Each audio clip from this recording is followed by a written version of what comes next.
నమస్కారం. ETV news కి స్వాగతం. ముందుగా ముఖ్యాంశాలు.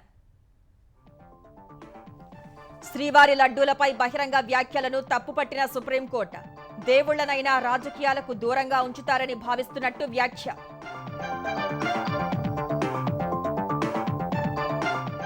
లడ్డూ కల్తీ ఘటనపై ముమ్మరంగా సిట్ దర్యాప్తు. పిండిమర ప్రయోగశాలలో తనిఖీలు. పోటు విక్రయ కేంద్రాలను పరిశీలించిన అధికారులు. హైడ్రా పనితీరుపై తెలంగాణ హైకోర్టు అసంతృప్తి. స్టే ఉత్తర్వుల ఉల్లంఘనపై ఆగ్రహం. ధిక్కరణ చర్యలు తీసుకోవాల్సి వస్తుందని హెచ్చరిక. మూసీ పరివాహక ప్రజలకు రేవంత్ కాలయముడిగా మారారన్న బీఆర్ఎస్. తిప్పికొట్టిన మంత్రులు. ఏ ఒక్క పేదల ఇళ్లు కూల్చలేదని స్పష్టీకరణ. తెలంగాణలో డిఎస్సి ఫలితాలు విడుదల. 1:3 చొప్పున రేపటి నుంచి సర్టిఫికెట్ల పరిశీలన. అక్టోబర్ 9న నియామక పత్రాలు ఇస్తామన్న సీఎం. మధ్యప్రాచ్యంలో ఉద్రిక్తతలతో భారీ నష్టాల్లో స్టాక్ మార్కెట్లు. ఒక్కరోజే 1272 పాయింట్లు క్షీణించిన సెన్సెక్స్. 3.5 లక్షల కోట్ల సంపద ఆవిరి. బాలీవుడ్ నటుడు మిథున్ చక్రవర్తికి దాదాసాహెబ్ ఫాల్కే అవార్డు. భారత సినీ రంగానికి చేసిన సేవలను గుర్తించి ప్రకటించిన కేంద్రం. ఆసక్తికరంగా మారిన కాన్పూర్ టెస్ట్. తొలి ఇన్నింగ్స్ లో 233కు బంగ్లాదేశ్ ఆలౌట్. అత్యంత వేగంగా 287 పరుగులకు డిక్లేర్ చేసిన భారత్.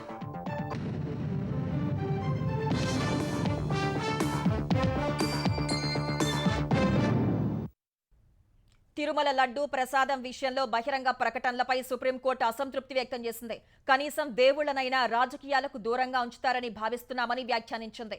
సున్నిత అంశాలపై బహిరంగ ప్రకటనలు చేసే ముందు రాజ్యాంగబద్ధ పదవుల్లో ఉన్నవారు కొంత సంయమనం పాటించాలని హితవు పలికింది.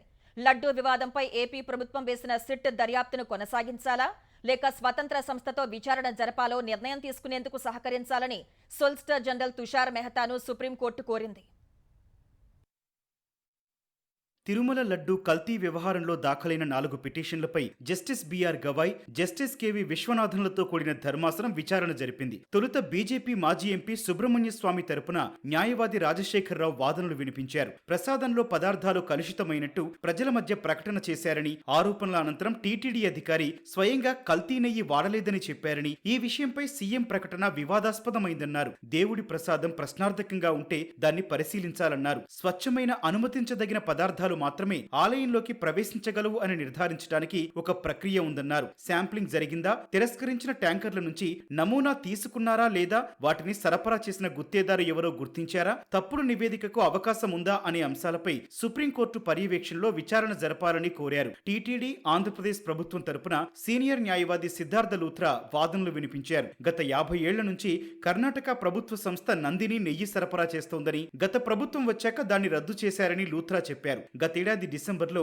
నెయ్యి కొనుగోలు కోసం టెండర్ ప్రక్రియ నిర్వహించారని, జూన్ జూలై నెలల్లో సరఫరా అయిన నెయ్యి అప్పుడిచ్చిన ఆర్డర్ ప్రకారమే వచ్చిందన్నారు. ఈ ఏడాది జూన్ మొదటి వారం నుంచి జూలై 4 వరకు వచ్చిన ట్యాంకర్లలో నెయ్యి వినియోగించారని, జూలై 6 నుంచి వచ్చిన ట్యాంకర్లలో నెయ్యి మాత్రం తనిఖీలు జరిపి అనుమానం రావడంతో ఎన్డీడీపీ సహకారం తీసుకున్నట్టు చెప్పారు. జూలై 4కు ముందు తయారైన లడ్డూ ప్రసాదంపై భక్తుల నుంచి అనేక ఫిర్యాదులు రావడంతోనే అనుమానించి తనిఖీలు జరిపామన్నారు. జూన్ మొదటి వారం నుంచి సరఫరా చేస్తున్న గుత్తేదారే జూలైలో కూడా సరఫరా చేశారని, అందువల్లే తాము ఆ సంస్థకు సంబంధించిన వాటిపై తనిఖీలు చేయడంతో పాటు అన్ని సంస్థలకు షోకాస్ నోటీసులు జారీ చేసినట్లు తెలిపారు. ఈ దశలో జూలైలో నివేదిక వస్తే సెప్టెంబర్లో సీఎం ఎలా ప్రకటన చేస్తారని జస్టిస్ కెవి విశ్వనాథన్ ప్రశ్నించారు. ఆధార రహితంగా సీఎం ఎలా ప్రకటించారని, ఏ ప్రాతిపదికన బహిరంగ ప్రకటన చేశారని అడిగారు. కోట్ల మంది భక్తుల మనోభావాలతో కూడిన వ్యవహారంలో రెండో అభిప్రాయం తీసుకోకుండా సీఎం మీడియాతో మాట్లాడారని ధర్మాసనం వ్యాఖ్యానించింది. కల్తీ నెయ్యితో తయారు చేసిన లడ్డూలను కూడా ల్యాబ్ లో తనిఖీ చేశారా అని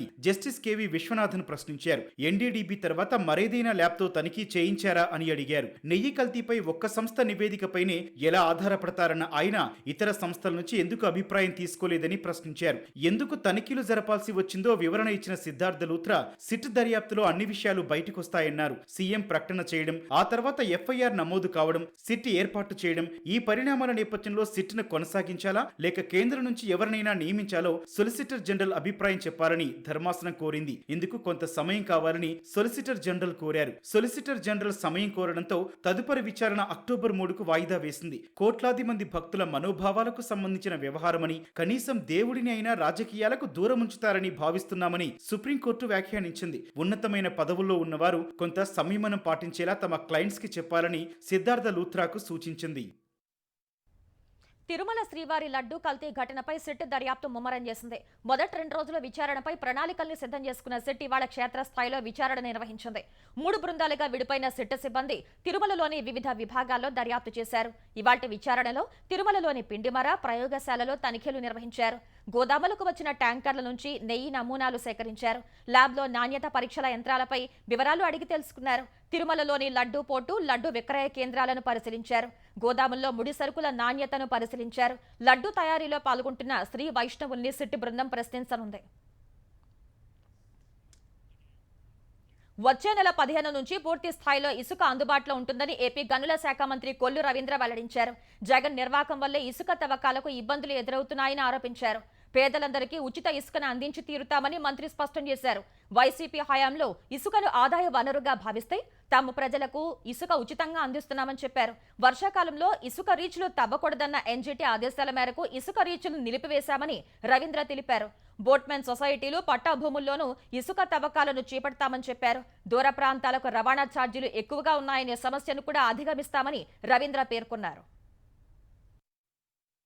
మాన్సూన్ సీజన్ అవడం వల్ల నేషనల్ గ్రీన్ ట్రిబ్యునల్ వాళ్ళు ఇచ్చినటువంటి తీర్పుల ఆధారంగా అక్టోబర్ 15 వరకు కేవలం స్టాక్ పాయింట్స్లో మాత్రమే తీసుకెళ్లాలని, అలాగే డీసిల్టింగ్ జరిగి ఉంటే ఆ డీసిల్ట్ చేసినటువంటి శాండ్ ఏదైతే ఉన్నదో దాన్ని మాత్రమే ఉపయోగించుకునే విధంగా మరి ఇప్పుడు ఉన్నంత వరకు అందించడం జరుగుతోంది. ఆల్రెడీ బోట్మెన్ సొసైటీస్కి ఇస్తా ఉన్నాం. రాబోయే కాలంలో అక్టోబర్ 15 నుంచి పూర్తిగా అన్ని రీచెస్ కూడా ఓపెన్ చేయడం జరుగుతుంది. దేశంలోనే తొలిసారిగా ఆంధ్రప్రదేశ్ ప్రభుత్వం చేపట్టనున్న స్కిల్ సెన్సస్ పైలట్ ప్రాజెక్టును మంగళగిరి నుంచి ప్రారంభించనున్నారు. మంగళగిరి అసెంబ్లీ నియోజకవర్గం సహా తుళ్లూరు మండలంలో స్కిల్ సెన్సస్ చేపట్టనున్నారు. 100 గ్రామ సచివాలయాల పరిధిలో మొబైల్ యాప్లో నమోదుకు లాగిన్ ఇచ్చారు. మంగళగిరి నియోజకవర్గంలో 135,914 గృహాలు, తుళ్లూరు మండలంలో 25,507 గృహాలు కలిపి మొత్తం 161,421 కుటుంబాల నుంచి 675 మంది ఎన్యూమరేటర్లు నైపుణ్య గణన చేస్తారు. ఈ మేరకు ఎన్యూమరేటర్లకు శిక్షణ కూడా పూర్తి చేశారు. ఫీల్డ్ టీమ్స్ కు సహాయం చేసేందుకు టెక్నికల్ టీంలను కూడా ఏర్పాటు చేశారు. గ్రామ సచివాలయాలు, స్కిల్ డెవలప్మెంట్ శాఖ, సీడాప్, నాక్ విభాగాల సిబ్బంది స్కిల్ సెన్సస్ కార్యక్రమంలో పాల్గొనున్నారు. పైలట్ ప్రాజెక్టులో గుర్తించిన లోపాలను సవరించి తర్వాత ఆంధ్రప్రదేశ్ వ్యాప్తంగా స్కిల్ సెన్సస్ చేపడతారు. యువతలో నైపుణ్యాలను గుర్తించి అవసరమైన నైపుణ్యాలను పెంచి మెరుగైన ఉద్యోగ అవకాశాలు కల్పించేందుకు స్కిల్ సెన్సస్ ను వినియోగించనున్నారు. రాజకీయ నేతలు, కార్యనిర్వాహక బాస్లు చెప్పిన మాటలు విని నిబంధనలు అతిక్రమించే అధికారులకు ఇబ్బందులు తప్పవని తెలంగాణ హైకోర్టు హెచ్చరించింది. కోర్టు స్టేలు ఉన్నా పరిగణనలోకి తీసుకోకుండా కూల్చివేతలకు పాల్పడితే ధిక్కరణ కింద చర్యలు చేపట్టాల్సి ఉంటుందని హైడ్రా కమిషనర్ అమీన్పూర్ తహసీల్దార్పై ఆగ్రహం వ్యక్తం చేసింది. అమీన్పూర్లోని ఐలాపూర్ కూల్చివేతలపై యథాతథ స్థితి కొనసాగించాలన్న హైకోర్టు కౌంటర్లు దాఖలు చేయాలని తహసీల్దార్ సహా హైడ్రాను ఆదేశించింది. తదుపరి విచారణ వచ్చే నెల 15కు వాయిదా వేసింది. హైదరాబాద్ సహా శివార్లలో ఆక్రమణల తొలగింపు కోసమని తెలంగాణ సర్కారు ఏర్పాటు చేసిన హైడ్రాపై హైకోర్టు ఆగ్రహం వ్యక్తం చేసింది. న్యాయస్థానాల స్టేలను పట్టించుకోకుండా కూల్చివేతలకు పాల్పడితే హైడ్రా జీవోపైనే స్టే విధించాల్సి ఉంటుందని హెచ్చరించింది. ఇదే సమయంలో కోర్టు ధిక్కరణ కింద సుమోటో కేసు నమోదు చేసి విచారణ చేపట్టాల్సి ఉంటుందని తెలిపింది. అమీన్పూర్, ఐలాపూర్లో సర్వే నెంబర్ 165, 166లో ఉన్న నిర్మాణాలపై స్టే ఉన్న హైడ్రా అధికారులు కూల్చివేశారంటూ దాఖలైన పిటిషన్లపై హైకోర్టులో ఇవాళ విచారణ జరిగింది. ఈ విచారణకు అమీన్పూర్ తహసీల్దార్ ప్రత్యక్షంగా, హైడ్రా కమిషనర్ రంగనాథ్ ఆన్లైన్ ద్వారా హాజరయ్యారు. ఈ విచారణలో బాధితుల నిర్మాణాలు ప్రభుత్వ స్థలంలో ఉన్నాయని, ఈ మేరకు నోటీసులిచ్చి కూల్చివేశామని తహసీల్దార్ హైకోర్టుకు తెలిపారు. ఈ దశలో 5 నెలలుగా కొనసాగుతున్న కేసులో శని, ఆదివారాల్లో అత్యవసరంగా ఎందుకు కూల్చారని తహసీల్దార్ను న్యాయమూర్తి ప్రశ్నించారు. శని, ఆదివారాలు సూర్యాస్తమయం తర్వాత కూల్చివేతలు చేపట్టొద్దని ఇచ్చిన తీర్పుపై అవగాహన లేదా అని తహసీల్దార్పై కోర్టు ఆగ్రహం వ్యక్తం చేసింది. కలెక్టర్ ఆదేశాల మేరకే చర్యలు చేపట్టినట్టు తహసీల్దార్ సమాధానం ఇవ్వగా కూల్చివేసే ముందు యజమానికి చివరి అవకాశం ఇవ్వలేదా అని కోర్టు ప్రశ్నించింది. చనిపోయే ముందు వ్యక్తి చివరి కోరిక తెలుసుకుంటారన్న కోర్టు ఇళ్లు కూల్చివేసే బదులు సీజ్ చేసి తదుపరి చర్యలు తీసుకోవచ్చు కదా అని అడిగింది. అటు నిబంధనలు తెలియకుండా కూల్చివేతలకు పాల్పడుతున్నారా అని హైడ్రా కమిషనర్ రంగనాథ్ను హైకోర్టు ప్రశ్నించింది. ఇందుకు అమీన్పూర్ తహసీల్దార్ కు హైడ్రా తరపున యంత్రాలు, సిబ్బంది మాత్రమే కేటాయించామని రంగనాథ్ తెలిపారు. ఈ సమాధానంపై అసహనం వ్యక్తం చేసిన కోర్టు చార్మినార్ కూల్చివేయడానికి యంత్రాలు, సిబ్బంది కావాలని తహసీల్దార్ అడిగితే సమకూరుస్తారా అని ప్రశ్నించింది. రాజకీయ నేతలు, ఎగ్జిక్యూటివ్ బాస్ల మెప్పు కోసం నిబంధనలు అతిక్రమిస్తే ఇబ్బందులు తప్పవని అమీన్పూర్ తహసీల్దార్, హైడ్రా కమిషనర్ ను కోర్టు హెచ్చరించింది. ప్రభుత్వ ఆస్తుల రక్షణ పేరుతో అమాయకులను భయభ్రాంతులకు గురిచేస్తే ఎలాగని కోర్టు ప్రశ్నించింది. కోర్టులు, అధికార యంత్రాంగం ఉన్నది సామాన్యుల కోసమే అని, వాళ్లలో నమ్మకం కలిగించాల్సిన బాధ్యత ఉందని హైకోర్టు తెలిపింది. మూసీ ఆక్రమణల పేరుతో ఇచ్చిన నోటీసులపైన 20కి పైగా అత్యవసర పిటిషన్లు దాఖలయ్యాయన్న కోర్టు క్షేత్రస్థాయిలో పరిస్థితి ఎలా ఉందో అర్థమవుతోందని వ్యాఖ్యానించింది. హైడ్రా ఏర్పాటు ఎంతో ప్రశంసనీయమైనప్పటికీ అత్యవసరంగా నిబంధనలు ఉల్లంఘిస్తూ కూల్చివేతలకు పాల్పడటమే సరైంది కాదని హైకోర్టు తెలిపింది. హైడ్రా ఏర్పాటు చేస్తూ ప్రభుత్వం ఇచ్చిన జీవోలో పలు విధులను అప్పగించారని, ట్రాఫిక్ క్రమబద్ధీకరణ కూడా హైడ్రా పరిధిలోకి వస్తున్నప్పటికీ ఆ దిశలో ఎలాంటి చర్యలు లేవని కోర్టు వ్యాఖ్యానించింది. ఒక్క కూల్చివేతలపైనే దృష్టి పెట్టడం ఏంటని ప్రశ్నించింది. హైకోర్టు ప్రశ్నలపై రంగనాథ్ సమాధానం ఇవ్వబోగా అడిగిన ప్రశ్నలకే సమాధానం ఇవ్వాలని, దాటవేత ధోరణి వద్దని హైడ్రా కమిషనర్ పై కోర్టు ఆగ్రహం వ్యక్తం చేసింది. అమీన్పూర్లోని ఐలాపూర్ కూల్చివేతలపై యథాతథ స్థితి కొనసాగించాలని తహసీల్దార్ సహా హైడ్రాను ఆదేశించింది. తదుపరి విచారణను వచ్చే నెల 15వ తేదీకి వాయిదా వేసింది. కౌంటర్లు దాఖలు చేయాలని హైకోర్టు ఆదేశించింది. మూసీ పరివాహక ప్రజల పాలిట ముఖ్యమంత్రి రేవంత్ రెడ్డి కాల యముడిగా మారారని బీఆర్ఎస్ కార్యనిర్వాహక అధ్యక్షుడు కేటీఆర్ ఆరోపించారు. అన్ని అనుమతులు తీసుకుని కట్టుకున్న ఇళ్లను ఎలా కూల్చుతారని ప్రశ్నించారు. కాంగ్రెస్ ప్రభుత్వమే గుర్తించిన ఇళ్లను ఎందుకు కూల్చుతున్నారని ప్రశ్నించారు. హైదరాబాద్, హైదర్గూడలో బీఆర్ఎస్ నేతలతో కలిసి పర్యటించిన కేటీఆర్ మూసీ పరివాహక ప్రాంతంలో ఇళ్లు కోల్పోతున్న బాధితులతో మాట్లాడారు. పేదల ఇళ్లు కూల్చే ముందు కాంగ్రెస్ పెద్దల ఇళ్లను కూల్చాలని కేటీఆర్ డిమాండ్ చేశారు. అవసరమైతే బాధితుల తరపున సుప్రీంకోర్టు వరకు వెళ్లి మూసీ పరివాహకంలో ఇళ్లు కోల్పోకుండా చూస్తామని హామీ ఇచ్చారు. మొత్తం హైదరాబాద్ అంతా కాంగ్రెస్ కు ఒక్క సీటు ఇవ్వకుండా బీఆర్ఎస్ ని గెలిపించిందన్న కోపంతోనే ఈ అక్కరలేని ప్రాజెక్టు తీసుకొచ్చి లక్షల మందిని రోడ్ల మీదకి వేసే ప్రయత్నం చేస్తా ఉన్నాడు. నేను అడుగుతున్నా రేవంత్ రెడ్డి, నిన్న మా హరీష్ రావు గారు చెప్పినారు, నీ సొంత ఇల్లు కొడంగల్లో అది చెర్లనే ఉంది, కుంటలనే ఉంది, ముందు దాన్ని గులగొట్టే దమ్ముందా నీకు? అక్కడ మాత్రం గులగొట్టాడు. వాళ్ళ అన్నగాని ఇక్కడనే ఉంటుంది, దుర్గం చెరువు ఎఫ్టీఎల్ తిరుపతి రెడ్డి, ఆయన చుట్టూ మాత్రం పోలీసు వాళ్ళు నిలబడాలి. ఏది కూలగొట్టకుండా ఎవడ వచ్చి కూలగొట్టలేమో అని పోలీసు వాళ్ళు పెట్టుకోవాలి. ఆయన ఇద్దరే కాదు, వాళ్ళ రెవెన్యూ మంత్రి ఉన్నాడు, ఆయన చెరువులనే కడతాడు. చెరువును పూర్తి చేసి మరీ కట్టిండు ఆయన. మూసీకి రెండు వైపులా ప్రతి ఇంటికి పోతాం, ప్రతి ఇంటికి పోయి ప్రతి ఒక్కరిని చైతన్యవంతం చేస్తాం. ఎట్లా ఈ కాంగ్రెస్ ప్రభుత్వం మీ ఆస్తులు గుంజుకుంటుందో మేము కూడా చూస్తాం. మూసీ ప్రక్షాళన అంశంలో బీఆర్ఎస్ నేతలు ప్రజల్ని తప్పుదోవ పట్టిస్తున్నారని కాంగ్రెస్ నేతలు విమర్శించారు. మూసీ పరివాహక ప్రాంతాల్లో ఇప్పటి వరకు ఏ ఒక్క పేదవాడి ఇల్లు కోల్చలేదని తెలంగాణ పీసీసీ అధ్యక్షుడు మహేష్ కుమార్ గౌడ్ స్పష్టం చేశారు. అరగంట బాన పడితే హైదరాబాద్ పరిస్థితి దారుణంగా అవుతోందన్న మహేష్ 10 ఏళ్లలో 1500 చెరువులు కబ్జాకు గురయ్యాయని వెల్లడించారు. మల్లన్న సాగర్ ముంపు ప్రజల్ని నిర్దాక్షిణ్యంగా ఖాళీ చేయించిన బీఆర్ఎస్ నేతలు ఇప్పుడు మొసలి కన్నీరు కారుస్తున్నారని మంత్రి సీతక్క మండిపడ్డారు. నదీ పరివాహకంలో బడా నేతలు భవనాలు కట్టి పేదలకు అద్దెకి ఇచ్చారని ఆరోపించారు. ఇల్లు కోల్పోతున్న పేదలకు స్థిర నివాసం కల్పిస్తామని సీతక్క భరోసా ఇచ్చారు. గత 10 సంవత్సరాలు విధ్వంసం చేసినటువంటి బీఆర్ఎస్ నాయకులు ఇలా ముసలి కన్నీరు గారుస్తున్నారు. నిజంగా మీరు మంచిగా చేసి ఉంటే 10 ఏళ్లలో ఈ అక్రమ కట్టడాలు ఇంత విచ్చలవిడిగా ఉండేది కాదు. దానికంతా కూడా బీఆర్ఎస్ నాయకత్వం కారణం. మల్లన్న సాగర్ పేరుతోటి మీరు పోయి బీఆర్ఎస్ ప్రభుత్వం ముంచింది వాళ్ళను. అదేవిధంగా మరి భువనగిరి కాడ 100 ఇండ్లను ఖాళీ చేయించారు. 100 ఏళ్ల నుంచి ఉన్నటువంటి వాళ్ళను మేము తొలగించేది అక్రమ కట్టడాలను. అక్రమంలో ఉన్నా కూడా పేదవాళ్ళు అయితే వాళ్ళ పట్ల కన్సర్న్తో ఉండాలనేది ప్రభుత్వ లక్ష్యం. మూసీ సుందరీకరణ పేరుతో తమ ఇళ్లను కూల్చే ప్రతిపాదనను విరమించుకోవాలని బాధితులు డిమాండ్ చేశారు. లగ్డికాపుల్లోని హైదరాబాద్ కలెక్టరేట్ ఎదుట బాధితులు ధర్నా చేపట్టారు. అంబర్పేట నియోజకవర్గంలోని గోల్నాక డివిజన్లో మూసీ పరివాహక ప్రాంతంలో చిన్న చిన్న ఇండ్లు కట్టుకుని నివసిస్తున్నామని బాధితులు చెప్పారు. గత 70 ఏళ్లుగా గోల్నాకలోని నివసిస్తున్నామని, ఏ రోజు కూడా వరదలు వచ్చి మూసీలో తమ ఇళ్లు మునిగిపోయిన దాఖలాలు లేవన్నారు. 2000 సంవత్సరంలో వరదలు వచ్చినప్పుడు కూడా తమ ఇళ్లలోకి వరద నీరు రాలేదన్నారు. ఇప్పటికైనా ప్రభుత్వం ఇండ్ల కూల్చివేతపై పునరాలోచన చేయాలని బాధితులు విజ్ఞప్తి చేశారు. మా ఇండ్లు తీయనీక ఏ హక్కు లేదు సీఎంకి. మేము కష్టం చేసి కట్టుకున్నాము. ఆయన డబుల్ బెడ్రూమ్ వద్దు, మాకేమొద్దు. కాచి కూడా బ్రిడ్జి కూడా లేదు మేము వచ్చి బతికినప్పటి నుంచి. చేసేదానికి కరెంట్ ఎందుకు ఇచ్చిండు, నల్ల బిల్లు ఎందుకు కట్టించుకుంటుండు, ట్యాక్స్ ఎందుకు కట్టించుకుంటుండు. మేము రూపాయి కూడా పెట్టుకొని పిల్లలకు చదివించుకున్నాం, అందులోనే కొనుక్కున్నాం.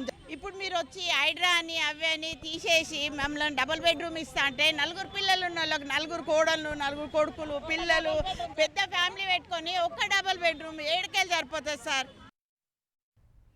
మూసీ నదికి ఇరువైపులా చేస్తున్న సర్వేతో హైడ్రాకు ఎలాంటి సంబంధం లేదని హైడ్రా కమిషనర్ రంగనాథ్ స్పష్టం చేశారు. మూసీ నది నివాసితుల్ని తరలించే ప్రక్రియలో హైడ్రా ప్రమేయం ఏమాత్రం లేదని ఆయన తేల్చి చెప్పారు. మూసీ పరివాహక ప్రాంతంలోని ఇళ్లపై హైడ్రా మార్కింగ్ చేయటం లేదన్న ఆయన మూసీ సుందరీకరణ ప్రత్యేక ప్రాజెక్టు, మూసీ నది ప్రక్షాళన Musi river front development corporation చేపడుతోందని వివరించారు. తెలంగాణ ప్రభుత్వం డిఎస్సీ ఫలితాలను ప్రకటించింది. 11,062 టీచర్ పోస్టుల భర్తీకి సంబంధించి డిఎస్సీ ఫలితాలను సచివాలయంలో సీఎం రేవంత్ రెడ్డి విడుదల చేశారు. జనరల్ ర్యాంకింగ్స్ జాబితాను వెబ్సైట్లో పెట్టినట్టు తెలిపారు. అభ్యర్థులకు 1:3 నిష్పత్తిలో సర్టిఫికేట్ వెరిఫికేషన్ ఉంటుందని ముఖ్యమంత్రి వెల్లడించారు. కేవలం 55 రోజుల్లోనే డిఎస్సీ ఫలితాలు ఇచ్చామన్న ఆయన అక్టోబర్ 9న ఎల్బీ స్టేడియంలో నియామక పత్రాలు ఇస్తామని చెప్పారు. టీఎస్పీఎస్సీని ప్రక్షాళన చేశామని, త్వరలో గ్రూప్ 1 పరీక్షలు నిర్వహించి ఫలితాలు ప్రకటిస్తామని రేవంత్ రెడ్డి వెల్లడించారు.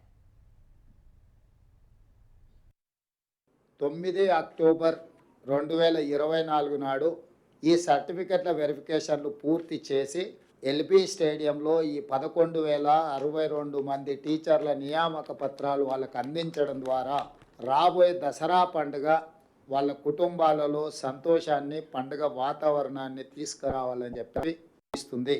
శ్రీ కల్వకుంట్ల చంద్రశేఖరరావు గారు DSC notification Telangana public service commission ద్వారా ఒక్కసారి నియమించింది 7,857 మంది టీచర్లను మాత్రమే. అంటే ఏ కోశాన కూడా విద్యాశాఖను ప్రక్షాళన చేసి తెలంగాణ పేదలకు విద్యను అందుబాటులోకి తీసుకురావాలన్న ఆలోచన గత ప్రభుత్వానికి లేకపోవడం వల్ల తీవ్రంగా పేదలు నష్టపోయినరు. తెలంగాణ డిఎస్సీలో అర్హత సాధించిన అభ్యర్థుల సర్టిఫికెట్ వెరిఫికేషన్ రేపటి నుంచే జరగనుంది. అక్టోబర్ 1 నుంచి 5 వరకు ఉదయం 10 నుంచి సాయంత్రం 5 గంటల మధ్య సర్టిఫికెట్ వెరిఫికేషన్ నిర్వహించనున్నట్లు తెలంగాణ పాఠశాల విద్యా డైరెక్టర్ నరసింహారెడ్డి ప్రకటించారు. 1:3 నిష్పత్తిలో సర్టిఫికెట్ వెరిఫికేషన్ చేసే అభ్యర్థులకు ఎస్ఎంఎస్ రూపంలో సమాచారం అందిస్తామన్నారు. వెరిఫికేషన్ కి ఎంపికైన వారి జాబితాలను డీఈఓలు ప్రకటిస్తారని తెలిపారు. అభ్యర్థులు డీఈఓలు గుర్తించిన కేంద్రాల్లో ఒరిజినల్ సర్టిఫికెట్లు 2 సెట్ల ఫోటో కాపీలతో హాజరు కావాలని సూచించారు. కుటుంబ డిజిటల్ కార్డుల జారీ కోసం అక్టోబర్ 3 నుంచి 7 వరకు తెలంగాణ వ్యాప్తంగా 238 ప్రాంతాల్లో క్షేత్రస్థాయి పైలట్ ప్రాజెక్టు సమర్థంగా చేపట్టాలని సీఎం రేవంత్ రెడ్డి ఆదేశించారు. ఈ మేరకు సచివాలయంలో మంత్రులు కొండా సురేఖ, పొంగులేటి శ్రీనివాసరెడ్డి ఉన్నతాధికారులతో సీఎం సమీక్ష నిర్వహించారు. పైలట్ ప్రాజెక్టు చేపట్టే ప్రాంతాలు, సేకరించే వివరాలు రేవంత్ రెడ్డికి అధికారులు వివరించారు. జనాభా ఎక్కువగా ఉండే ప్రాంతాల్లో పరిశీలన బృందాల సంఖ్యను పెంచుకోవాలని సీఎం సూచించారు. ప్రభుత్వ రికార్డుల ప్రకారం కుటుంబ నిర్ధారణ, సభ్యుల్ని జత చేర్చడం, తొలగించడం వంటివి పూర్తి చేయాలని సూచించారు. కుటుంబ సభ్యులందరూ అంగీకరిస్తేనే కుటుంబ ఫోటోను తీయాలని సీఎం స్పష్టం చేశారు. పైలట్ ప్రాజెక్టుపై ఉమ్మడి జిల్లాల నోడల్ అధికారులకు కలెక్టర్లు మార్గనిర్దేశం చేయాలన్నారు. క్షేత్రస్థాయి పరిశీలనలో ఎదురైన సానుకూలతలు, ఇబ్బందుల్ని నివేదిక తయారు చేయాలని సీఎం సూచించారు. ఆ తర్వాత నివేదికపై చర్చించి లోపాలు పరిష్కరించి పూర్తి స్థాయి పరిశీలన చేపడదామని అధికారులకు రేవంత్ రెడ్డి సూచించారు. కాంగ్రెస్ ప్రభుత్వం అధికారంలోకి వచ్చాక తెలంగాణలో దాదాపు 1000 మంది రైతులు ఆత్మహత్య చేసుకున్నారని బీజేపీ శాసనసభాపక్ష నేత ఏలేటి మహేశ్వరరెడ్డి ఆరోపించారు. రైతు హామీల సాధనకు ఇందిరా పార్క్ ధర్నా చౌక్ వద్ద బీజేపీ 24 గంటల దీక్ష చేపట్టింది. దీక్షను బీజేపీ కర్ణాటక రాష్ట్ర సహ ఇన్ఛార్జ్ పొంగులేటి సుధాకర్ రెడ్డి ప్రారంభించగా బీజేపీ ఎంపీలు, ఎమ్మెల్యేలు, నేతలు హాజరయ్యారు. సీఎం రేవంత్ రెడ్డి ఎన్నికల ముందు ఇచ్చిన హామీలు మరిచావా, మరిచిపోయినట్లు నటిస్తున్నావా అని మహేశ్వరరెడ్డి ప్రశ్నించారు. రైతుల హామీలు నెరవేర్చేలా కాంగ్రెస్ మెడలు వంచుతామని హెచ్చరించారు. కాంగ్రెస్ ప్రభుత్వంపై బీజేపీ విమర్శలు చేయటం 1000 ఎలుకలు తిన్న పిల్లి కాశీకి పోయినట్లు ఉందని తెలంగాణ వ్యవసాయ శాఖ మంత్రి తుమ్మల నాగేశ్వరరావు అన్నారు. రైతుల పంట రుణమాఫీపై బీజేపీ చేస్తున్న ఆరోపణలు ఖండిస్తున్నట్లు ఓ ప్రకటనలో తెలిపారు. 2022 నాటికే దేశంలోని రైతుల ఆదాయం రెట్టింపు చేస్తామన్న బీజేపీ వాగ్దానాలు ఏమయ్యాయని మంత్రి ప్రశ్నించారు. ఆదాయం రెట్టింపు కాదు కదా, గత 10 ఏళ్లలో రైతులకు నికరాదాయం కూడా పెరగలేదన్నారు. బీజేపీ పాలిత రాష్ట్రాల్లో ఏ ఒక్క చోటైనా రుణమాఫీ చేసి చూపించగలరా అని తుమ్మల సవాల్ చేశారు. ఇప్పటికే సన్నవడ్లకు 500 బోనస్ ప్రకటించామని, మద్దతు ధరతో అన్ని పంటల్ని కొనుగోలు చేసే విధంగా కృషి చేస్తున్నామని తుమ్మల వెల్లడించారు. ఆంధ్రప్రదేశ్లో వరద బాధితుల్ని ఆదుకునేందుకు పలువురు ప్రముఖులు ముందుకు వస్తున్నారు. యూనియన్ బ్యాంక్ ఆఫ్ ఇండియా ఉద్యోగులు 5.9 కోట్ల రూపాయల చెక్కుని ముఖ్యమంత్రి చంద్రబాబును కలిసి అందజేశారు. Union bank MD CEO A Manimekalai సీఎంను కలిసి చెక్కును అందజేశారు. విజయవాడకు చెందిన ఇండిపెండెంట్ స్కూల్స్ మేనేజ్మెంట్ అసోసియేషన్ ప్రతినిధులు 50 లక్షల రూపాయలకు చెక్కును ఏపీ విద్యాశాఖ మంత్రి నారా లోకేష్ ను కలిసి అందించారు. Andhra Pradesh Waqf institutions mutawallis and managing committees welfare association ప్రతినిధులు 7,86,000 విరాళం చెక్కుని మంత్రికి అందించారు. తెనాలి పిడపర్తిపాలెంకు చెందిన అరుణోదయ మహిళా గ్రూప్ ఆధ్వర్యంలో 1,21,000, మచిలీపట్నంకు చెందిన ఎం ధనలక్ష్మి 1,00,000 రూపాయల విరాళం అందించారు. మధ్యప్రాచ్యంలో ఉద్రిక్తతలు పెరగడం సహా దిగ్గజ సంస్థలు రిలయన్స్ ఇండస్ట్రీస్, ఐసీఐసీఐ, హెచ్డీఎఫ్సీ బ్యాంకుల వాటాల విక్రయానికి మదుపరులు మొగ్గు చూపిన వేళ దేశీయ స్టాక్ మార్కెట్లో భారీ నష్టాలు చవిచూశాయి. రికార్డు స్థాయిల వద్ద మదుపరులు లాభాల స్వీకరణకు మొగ్గు చూపడం, ఎఫ్ఐఐల అమ్మకాల ఒత్తిడి కూడా మార్కెట్ సెంటిమెంట్ ను దెబ్బతీసింది. ఫలితంగా సెన్సెక్స్ 1,272 పాయింట్లు పతనమైంది. ఉదయం 85,209 పాయింట్ల వద్ద బీఎస్ఈ సూచి ప్రారంభమైంది.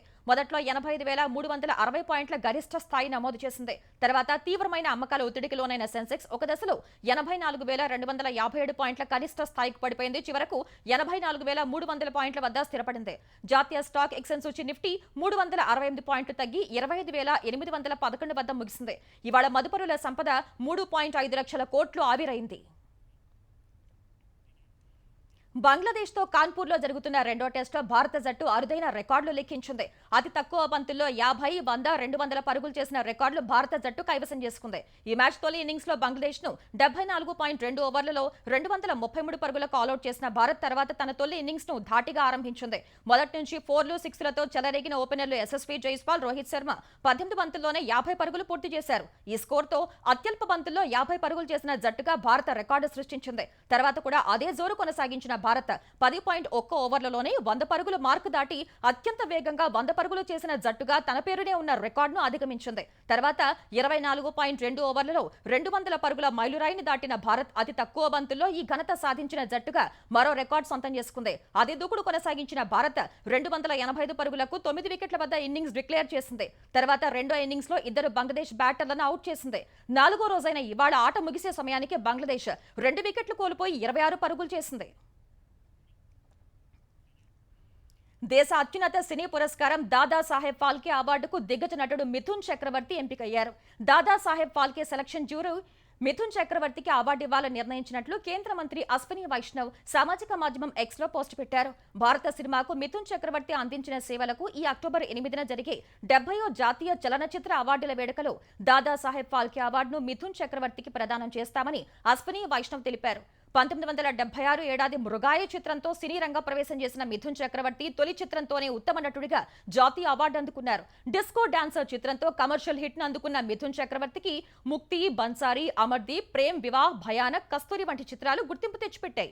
హిందీ, బెంగాలీ, కన్నడ, తెలుగు, ఒరియా, భోజ్పురి చిత్రాలు నటించారు. సుదీర్ఘ కెరీర్లో 4 జాతీయ అవార్డులు, 2 ఫిల్మ్ఫేర్ పురస్కారాలను అందుకున్న మిథున్ ఈ ఏడాది జనవరిలో పద్మభూషణ్ అవార్డు అందుకున్నారు.